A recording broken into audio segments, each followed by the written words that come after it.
Welcome to Life Stories, where we share powerful and transformative experiences that remind us of the strength we all carry within.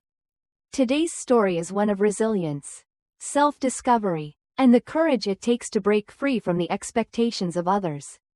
It's about a woman who, after years of sacrificing her own dreams for someone else, finally finds the strength to reclaim her life and follow her own path.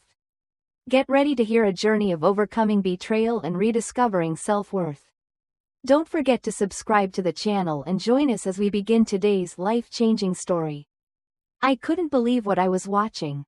My chest tightened as I stared at my phone screen, my heart sinking with each passing second.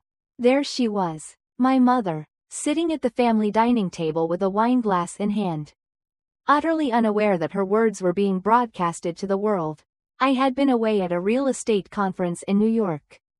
And I had just settled into my hotel room when the message from Emily came through. It was a link to the latest live stream she was doing for her social media followers. She'd texted me an hour ago, apologizing profusely. "I'm so sorry. I didn't realize what she was saying until it was too late. You need to see this." I clicked the link, feeling a strange sense of dread wash over me. My mother's voice filled the room as she began to speak, a tone of mockery lacing her every word. "Please," she scoffed, rolling her eyes dramatically. "My daughter thinks selling houses makes her successful. She couldn't hack it in nursing school and now she's just wandering through life like a desperate failure." My heart lurched. I froze, unable to tear my eyes away from the screen. Emily had been filming discreetly from her lap during a Sunday family dinner, trying to document everyday moments for her followers. My mother, however, didn't know she was being recorded, which made the sting of her words cut even deeper. There was more, much more. "Remember when she dropped out of nursing school?" My mother continued, her voice dripping with disdain. "She came home crying about how hard the exams were. Pathetic. And now she acts like selling a house every few months makes her successful."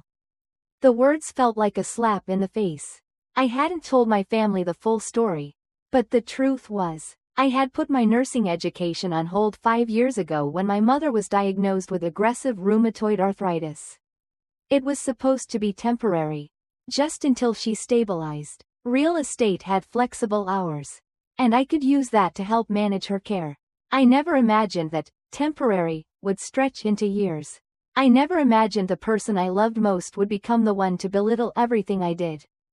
For 5 years, I had paid her medical bills, driven her to appointments, argued with insurance companies, and sacrificed my own future for her. My savings, my dreams, even my relationships, all of it had taken a backseat to caring for her. Yet here she was, laughing with my aunts and uncles, mocking me for everything I'd worked so hard for. It wasn't just the words, though, it was the truth behind them. I had thought that my mother's occasional harsh comments were her way of motivating me. A tough love approach. But this wasn't about motivation. This was about something far deeper. This was who she truly was. A woman who could not see the sacrifices her child made for her. A woman who saw everything I did, every ounce of effort, and dismissed it with a flick of her hand. I couldn't move. My eyes were fixed on the screen, the tears welling up before I could even stop them. This was the woman who had raised me, the person I had believed in all my life. And now, with undeniable proof, I saw her for who she really was. When the live stream ended, Emily's text buzzed on my phone again. "I'm so sorry you had to see that. I didn't realize what she was saying until it was too late. Do you want me to take the video down?" I stared at the message, a lump in my throat. "No," I typed back. "Leave it up. I need to show you something tomorrow when I get back." I felt numb as I set the phone down, trying to process what I had just witnessed. The reality of the situation sank in slowly, and I couldn't help but feel a flood of emotions. Betrayal, hurt, anger, but there was something else.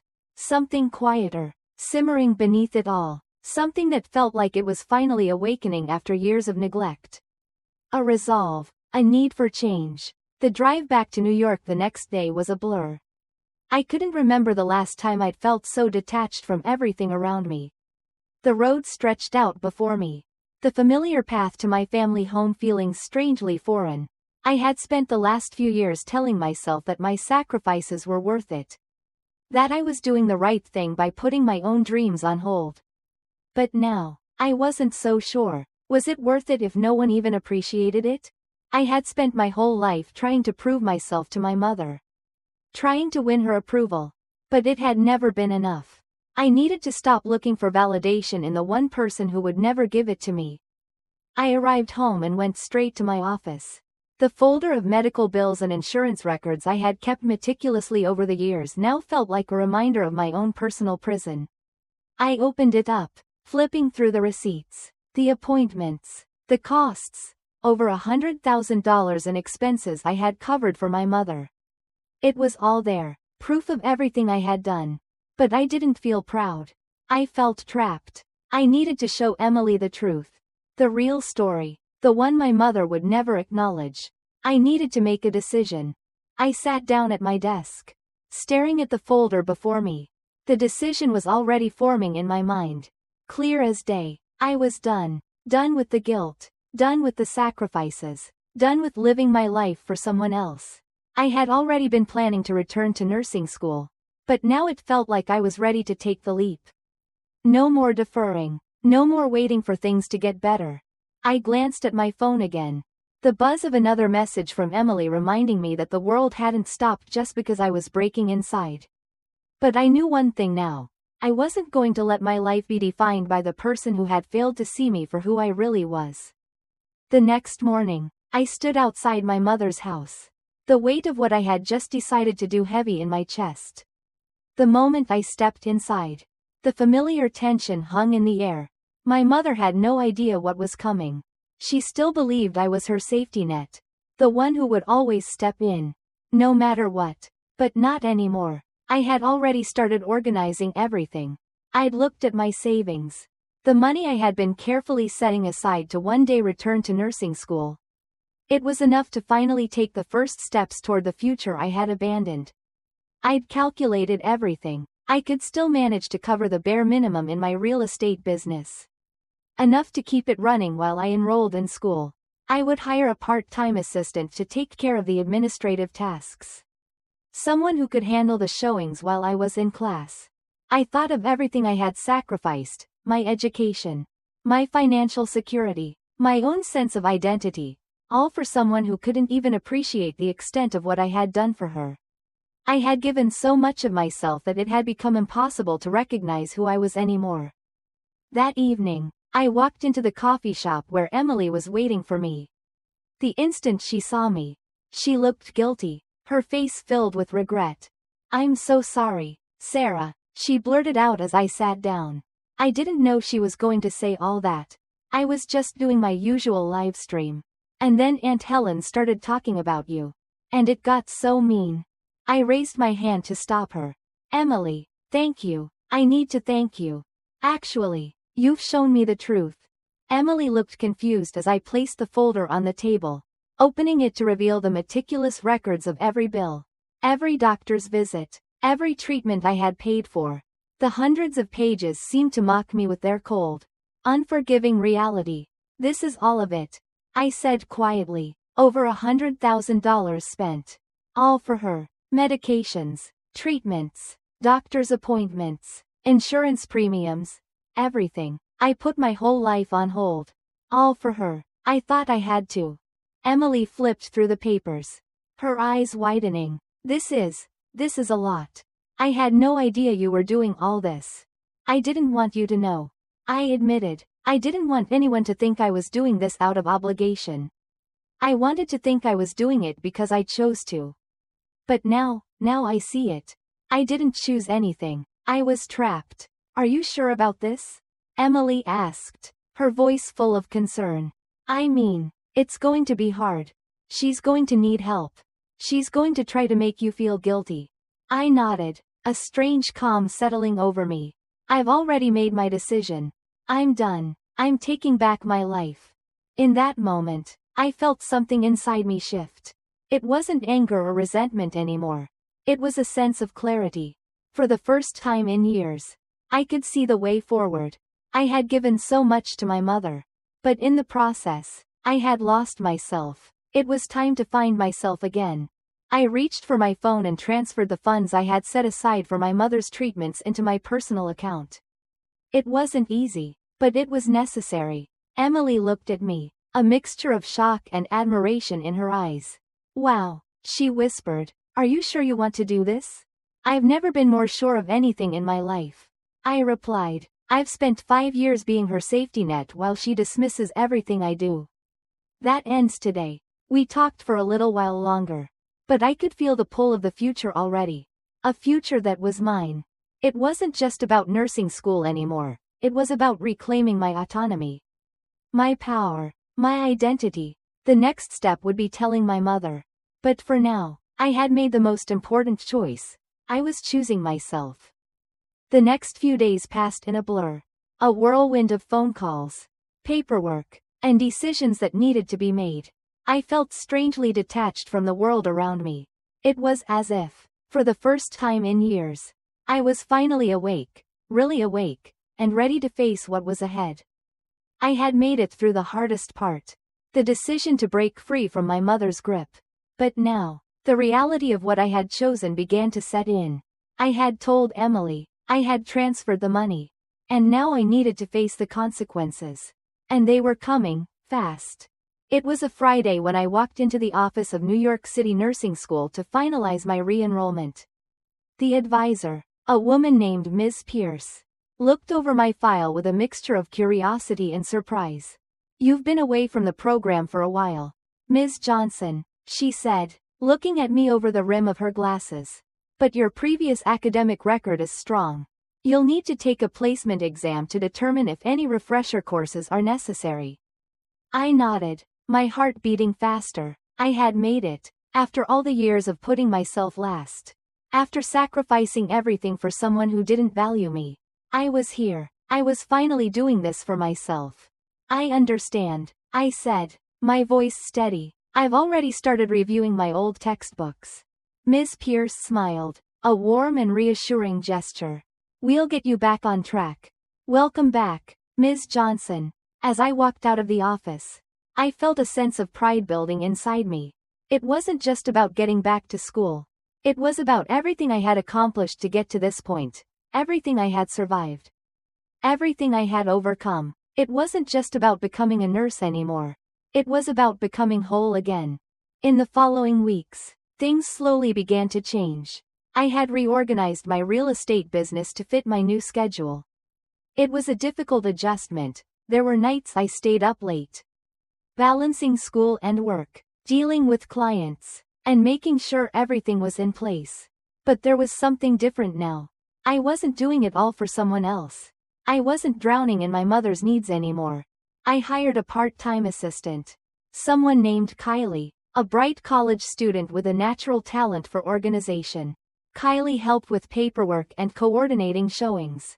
And I could see the difference immediately. For the first time in years, I didn't feel overwhelmed. I could actually breathe again. But, of course, things weren't perfect. My family, especially my mother, didn't understand. The text messages and calls started coming in. My mother's voice was desperate, accusing, angry. "Where are you? I need you. You're abandoning me just like your father did," she cried. Her words didn't have the same power over me anymore. I had been conditioned to feel guilty, to believe that her needs were more important than my own. But not now. Not anymore. I didn't respond. I didn't need to. I was done explaining myself to someone who would never understand. The weight of years of obligation was finally starting to lift. Then, one night, I got an unexpected message from my Aunt Carol. She had reached out to me after everything had happened with my mother, asking for my side of the story. She hadn't known the full extent of my sacrifices, the weight I had been carrying. She had always been a bit distant from the rest of the family. But now, she seemed to understand. "It takes courage to stand up for yourself, Sarah," she wrote. "Call me if you need anything. I'm here for you." Those words meant more to me than I could ever express. For the first time in years, I felt seen. I wasn't alone in this. I had made the right choice. Even if the rest of the world didn't see it. I continued to focus on my future. I studied for my nursing exams, attended classes, and worked on my real estate business. My life was changing, and I wasn't looking back. One evening, just as I was wrapping up a meeting with a client, I received a text from Emily. It was a short message, but it stopped me in my tracks. Your mom's telling everyone that you've had a mental breakdown. She's saying you're under stress from your business and that's why you're acting out. She's completely twisting everything. I could almost hear her voice. The sense of betrayal cutting deep. But I wasn't surprised. This was what my mother did: manipulate, control, deflect. And I was done letting it affect me. I didn't respond to the message. I didn't need to. I had already taken control of my life. The truth was mine, and I didn't need to convince anyone who wasn't willing to see it. The weeks went by, and I kept pushing forward. The nursing program was tough, but I was determined. I could feel the changes in myself, the new sense of purpose that had been missing for so long. And when the awards ceremony for the New York Real Estate Association came up, I knew I wasn't just going to attend, it was going to be a celebration of everything I had achieved. When I arrived at the ceremony, I wasn't the same person who had been drowning under the weight of my mother's expectations. I was confident, sure of myself, and proud of everything I had accomplished. I was more than just a real estate agent or a caregiver. I was Sarah Johnson, a woman who had fought for her future. And nothing, not even my mother's manipulations, could take that away from me. And when they announced my name for the Resilience in Real Estate Award, I stood tall, my heart pounding in my chest. I had made it, and this was just the beginning. As I stood on the stage, trophy in hand, the applause ringing in my ears, I realized something profound. This award wasn't just about my achievements in real estate. It was about something far greater: the resilience to choose myself, to reclaim my life, and to step away from years of self-sacrifice in the name of someone who could never truly appreciate it. I had finally done what I had needed to do all along. I had learned to love myself, to honor my dreams, and to stop living for someone else's approval. The years I had spent feeling unworthy, trapped by guilt and obligation, had been replaced by a quiet confidence, a sense of pride in my own decisions. I was no longer the person who bent to the weight of everyone else's needs. I was Sarah Johnson, an individual with goals, a future, and most importantly, a sense of self-worth. The phone buzzed in my pocket as I left the stage. It was a message from Emily, reminding me to check the family group chat. As I glanced at the screen, I saw the chaos my mother had stirred, spinning her own narrative of me being difficult and selfish. But this time, I didn't care. I had already found validation in my own accomplishments. I had made peace with the fact that my mother might never understand my decision. But I had come to terms with it. I wasn't waiting for her approval anymore. I had already proven to myself that I could rise above the circumstances, that I could create my own path. As I drove home that night, I reflected on how far I had come. I was stronger now, more focused, and ready for whatever came next. Life had taught me some tough lessons, but it had also given me the courage to pursue my dreams, and for the first time in years, I felt free. If you want to hear more life-changing stories like this, don't forget to subscribe to the channel and stay tuned for our next video.